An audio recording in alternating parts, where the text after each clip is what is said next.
మకర రాశి.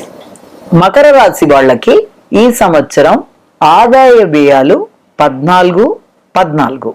అలాగే రాజపూజ్య అవమానాలు 3-1. ఇక్కడ ఆదాయం వ్యయం సమానంగా ఉన్నాయి. రాజపూజ్యం కన్నా అవమానం తక్కువగా ఉంది. అయితే ఈ ఆదాయ వ్యయాలు సమానంగా ఉన్నప్పటికీ ఆదాయం పెంచుకునే మార్గాల్లో మనం చేయవలసింది ఏంటి అన్నది ఇక్కడ ఒకటి గమనించుకోవాలి. దాంట్లో మొట్టమొదటిగా చేయవలసింది ఏంటంటే దాన ధర్మాలు. ఏ రకమైన దాన ధర్మాలు? అన్నదానం కానీ లేకపోతే మీకు వీలైన దానాన్ని కానీ చేయడం వల్ల ఆర్థిక ప్రయోజనాలు దానం వల్ల ఏర్పడుతుంది. కాబట్టి వీలైనంత వరకు కొంత దానం చేసుకుంటూ ముందుకు వెళ్ళినట్లయితే ఆదాయం అనేది పెరగడం, వ్యయం అనేది స్థిరంగా తగ్గుతూ రావడం అనేది మనం చూడొచ్చు. అలాగే ఇక దీనితో పాటుగా రాజపూజ్యం అనేది అధికం, దాంతోపాటు యొక్క అవమానం అనేది తక్కువగా ఉంది. రాజపూజ్యం ఎప్పుడైతే అధికంగా ఉన్నప్పటికీ కూడా అది పుణ్యం రూపంలో ఖర్చు అయిపోకుండా ఉండడానికి ఇతరులలో దైవాన్ని దర్శించుకుంటూ ముందుకు వెళ్లే పని చేసినట్లయితే తప్పనిసరిగా మీ పుణ్య బలాన్ని పెంచుకోవడానికి అవకాశం ఉంది. కాబట్టి చిన్నపాటి దాన ధర్మాలతోనూ అలాగే దానితో పాటుగా మనం ఈ యొక్క అవతల వాళ్ళకి రాజపూజ్య అవమానాల్లో మనం ఇతరుల దైవాన్ని దర్శించుకుని ముందుకు వెళ్ళినట్లయితే బాగుంటుందన్న విషయాన్ని మనం జ్ఞాపకం పెట్టుకోవాలి.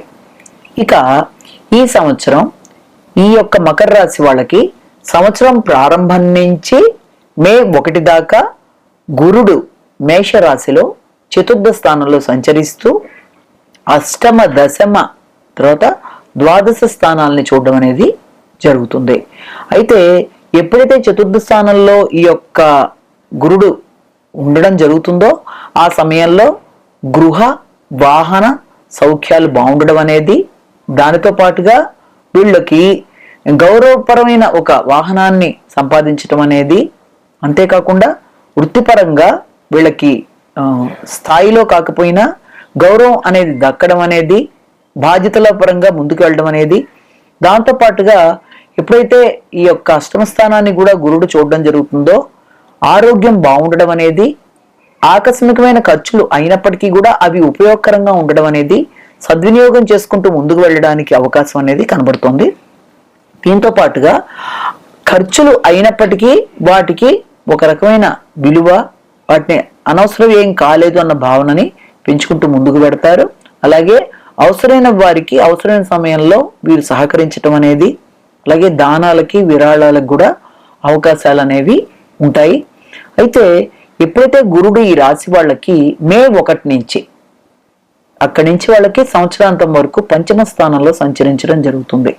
ఈ పంచమ స్థానంలో సంచరించడం వల్ల ఆలోచనలు బాగుంటాయి. కానీ అది శత్రుక్షేత్రం కావడం వల్ల కొన్నిసార్లు మీకు సంతానంతో వ్యతిరేకత, లేకపోతే వాళ్ళ ఆలోచనలు మీ ఆలోచనలకు సరిపోకపోవడం వల్ల కొంత అసంతృప్తి అనేది మీలో ఏర్పడడం అనేది జరుగుతుంది. వారి అభివృద్ధి విషయంలో మీకు కొంత ఘర్షణాత్మకమైన వాతావరణాన్ని అనేది ఏర్పడేందుకు అవకాశాలు కనబడుతున్నాయి. ఆ సమస్యని అధిగమించడానికి శ్రీదత్త శరణమ్మ అనే శ్లోకం మంచిగా ఉపయోగకారిగా ఉంటుంది. అలాగే తండ్రి యొక్క ఆరోగ్య విషయంలో కూడా మీరు కొంత ఇంతకు ముందు కన్నా కొంత బాగుంటుంది. అలాగే పూర్వపుణ్యాన్ని పెంచుకుంటూ ముందుకు వెళ్లే అవకాశాలు, ఉపాసన బలాన్ని పెంచుకుంటూ ముందుకు వెళ్లే అవకాశాలు లాంటివి ఉంటాయి. రావాల్సిన లాభాలు కొంతవరకు మీరు అందుకుంటూ ఉంటారు. వచ్చిన దానితో సంతృప్తి పడి ఉండడం అనేది ఆనందాన్ని ఇస్తుంది. అలా కాకుండా మీరు చేసే ప్రయత్నాలలో మీలో స్వార్థం లాంటిది కనబడి ఉన్న ధనాన్ని కూడా పోగొట్టుకునే అవకాశాలు ఉన్న రీత్యా వీలైనంత వరకు స్వార్థపూరితమైన ఆలోచనలు లేకుండా నిస్వార్థంగా ఆలోచిస్తూ ముందుకు వెళ్ళినట్లయితే మీ లాభాలు మీకు అందుతూ మీరు ముందుకు వెళ్ళడానికి ఆస్కారం ఉంది. ఇక శని భగవానుడు ద్వితీయ స్థానంలో ఉన్నప్పుడు ఏలినాటి శని ప్రభావం అనేది ఉన్నప్పటికీ కూడా ఆ శని వల్ల పనులలో ఆలస్యాలు, ఆటంకాలు, వృత్తిపరంగా కొంత ఘర్షణాత్మకమైన వాతావరణం, రావలసినవి కొంత ఆలస్యాలు అవ్వడం మొదలైన వాటికి ఆస్కారం ఉన్నప్పటికీ కూడా ఎప్పుడైతే ఆహార విషయం, ఆరోగ్య విషయం మొదలైన విషయాల్లో ఎక్కువ శ్రద్ధ తీసుకుంటూ ముందుకు వెళ్ళాలి. ఆకస్మికమైన ఖర్చుల విషయంలో జాగ్రత్తగా ఉండాలి. రావాల్సిన లాభాలు కష్టం మీద అందుకోవడానికి కూడా అవకాశాలను రీత్యా జాగ్రత్తలు తీసుకోవాలి.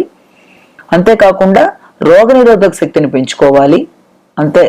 అయితే ఈ రాహుకేతువులు కూడా ఎప్పుడైతే తృతీయ నవమ స్థానాల్లో సంచరిస్తున్నాయో రాహు వల్ల ఇబ్బందులు లేకుండా, అంటే మీకు ముఖ్యమైన స్నేహితులతో కానీ తోబుట్టులతో కానీ ఘర్షణాత్మకమైన వాతావరణం లేకుండా జాగ్రత్తలు తీసుకుంటూ ముందుకు వెళ్ళాలి. ఇతరుల ప్రయాణాలు అనేవి కూడా ఎక్కువ చేస్తారు ఈ సమయంలో. దాంతో పాటుగా దూర ప్రయాణాల మీద ఆసక్తి అనేది కొంత తక్కువగా ఉంటుంది. ఆధ్యాత్మిక ప్రయాణాలకు కూడా ఆస్కారం ఉంది. అంతేకాకుండా ఆధ్యాత్మిక ప్రయాణాలు, గంగా స్నాన ఫలం మొదలైన వాటికి కూడా అవకాశం ఉంది. తండ్రి ఆరోగ్యం మీద కొంత ఎక్కువ శ్రద్ధ తీసుకునే అవకాశాలు కూడా కనబడుతున్నాయి. ఇక శని కుజులు కలిసి ద్వితీయ స్థానంలో ఉండడం బట్టి ఏప్రిల్ 23 దాకా పెడుతున్న సమయంలో మాటల వల్ల అపార్థాలు రాకుండా ఎక్కువ జాగ్రత్తలు తీసుకోవాలి. రావాల్సిన ధనం అందడంలో కూడా కొంత ఘర్షణాత్మకమైన వాతావరణం ఉంటుందన్న విషయాన్ని కూడా దృష్టిలో పెట్టుకుని వీలైనంత వరకు ఎక్కువ గౌరవాన్ని పెంపొందించుకుంటూ ముందుకు వెళ్ళాలి. ఇక రాహు కుజుడు కలిసిన సందర్భంలో జూన్ 1 దాకా ఏప్రిల్ 23 నుంచి తోబుట్టువులతో కానీ లేకపోతే స్నేహితులతో కానీ వీలైనంత ఘర్షణాత్మకమైన వాతావరణం ఉండే అవకాశం ఉంది. కాబట్టి ఇతరుల సహకారాన్ని తీసుకునేటప్పుడు కూడా ఇబ్బందులు పడే అవకాశం ఉంది. కాబట్టి వీలైనంత సహకారాన్ని తీసుకునే ముందు జాగ్రత్తలు పడుతూ ముందుకు వెళ్ళడం, అపార్థాలు లేకుండా జాగ్రత్తలు పడుతూ ముందుకు వెళ్ళడం లాంటివి చేసినట్లయితే అనుకూలంగా ఉంటుంది. అయితే ముఖ్యంగా ఈ రాశి వాళ్ళకి శని దోష నివారణ అంటే అంత అధికంగా లేకపోయినా మొత్తానికి శని దోష నివారణని అధిగమించడానికి నువ్వులతో శివుని పూజ చేయడం అనేది, దాంతో పాటుగా విష్ణుమూర్తిని పూజ చేయడం అనేది, ఏదైనా దాన ధర్మాలు లాంటివి చేసుకోవడం, వీటన్నిటికంటే కూడా ముఖ్యంగా ప్రత్యేకమైన పరిహారంగా వీళ్ళకి కనకదార స్తవం చదవడం అనేది చాలా మంచి ఫలితాన్ని ఇస్తుంది. ఈ విషయాలను జ్ఞాపకం పెట్టుకుని ముందుకు వెళ్ళినట్లయితే మకర రాశి వాళ్ళకు కూడా మంచి ఫలితాలు అనేవి ఏర్పడతాయి. ఈ రోజున మనం పంచాంగ శ్రవణం యొక్క ప్రయోజనాలు కూడా ముఖ్యంగా తెలుసుకోవాలి. ఎందుకంటే పంచాంగ శ్రవణం అంటే ముందుగా అసలు పంచాంగం అంటేనే తిథి వార నక్షత్ర యోగ కరణాలు. ఇది ఒక టైం టేబుల్ లాంటిది. ఏ పని ఎప్పుడు చేస్తే మంచిది, ఎలా చేయాలి, ఈ సంవత్సరం సరుకుల ధరలు ఎలా ఉన్నాయి, ఏది మార్కెట్ వాల్యూలు ఎలా ఉన్నాయి అనేవి వాటి బట్టి తెలుసుకుని చూసుకుని వెళ్లే వాళ్ళు ఉంటారు. మరికొంతమంది వ్యక్తిగతంగా వాళ్ళకి రాశి ఫలాలు ఎలా ఉన్నాయని ఇష్టంగా చూసుకునే వాళ్ళు ఉంటారు. ఏది ఏమైనప్పటికీ కూడా మనం దీంట్లో ముఖ్యంగా తెలుసుకోవాల్సింది పంచాంగంలో ఉండే తిథి వార నక్షత్ర యోగ కరణాలు అనేవి ప్రతి వ్యక్తికి కూడా పంచాంగ శ్రవణం వల్ల లభించేది ఏది అంటే శ్రేయస్సు, ఆయుష్, పాపహరం, రోగ నివారణ, కార్యసిద్ధి. ఇవన్నీ కూడా వరుసగా తిథి వార నక్షత్ర యోగ కరణాల వల్ల వ్యక్తికి పొందడం అనేది జరుగుతుంది ఈ రోజున. అయితే అంతేకాకుండా దుస్వప్న పరిహారం అంటే ఏదన్నా చెడు కళలు వస్తే వాటి యొక్క పరిహారాలు లాంటివి, గంగా స్నాన ఫలం అనేది, సంతానం అభివృద్ధి అనేది, ఆయుర్వృద్ధి అనేది, ఆరోగ్యం బాగుండడం అనేది మొదలైన వాటికి అంటే మొదలైన అనేక రకాలైన సమాహారంగా పంచాంగ శ్రవణాన్ని యొక్క ఫలితంగా మనం భావిస్తాం. అయితే ఈ పంచాంగ శ్రవణంలో కూడా మనం ముఖ్యంగా తెలుసుకోవాల్సింది ఏంటంటే నవగ్రహాలు కూడా ఈ రోజున వ్యక్తులందరినీ కూడా దీవించి రకరకాల ఎందుకంటే పంచాంగం అంటేనే నవగ్రహాలకు సంబంధించిన అంశాలన్నీ అందులో మనం ప్రస్తావించడం జరుగుతుంది.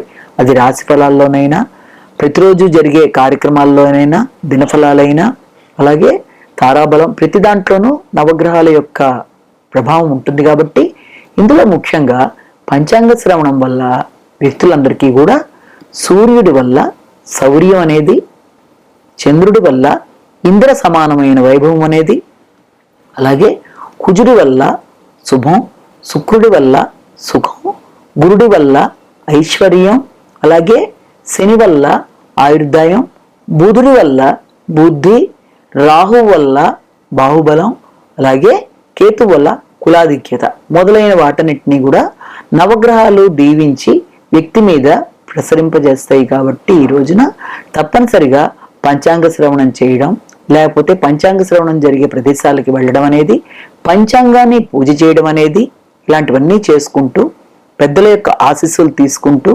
కుటుంబంలో ఉండే పెద్దల దగ్గర నుంచి ముఖ్యంగా వారి యొక్క ఆశీస్సులు తీసుకుంటూ ముందుకు వెళ్ళి నూతన కార్యక్రమాలు చేపట్టిన వారికి కూడా చక్కని సమయంలో దాన్ని ఇవాళ మొదలుపెట్టినట్లయితే తప్పనిసరిగా ఈ సంవత్సరం అంతా శ్రీ క్రోధీనామ సంవత్సరంలో అన్ని విధాలుగా విజయాలు, ఆశించిన ప్రయోజనాలు, అన్ని రకాలుగా ఆయురారోగ్య ఐశ్వర్యాలు నవగ్రహాలు ఇవ్వాలని మనస్ఫూర్తిగా కోరుకుంటూ అందరికీ మరొక్కసారి శ్రీ క్రోధీనామ సంవత్సర ఉగాది శుభాకాంక్షలు.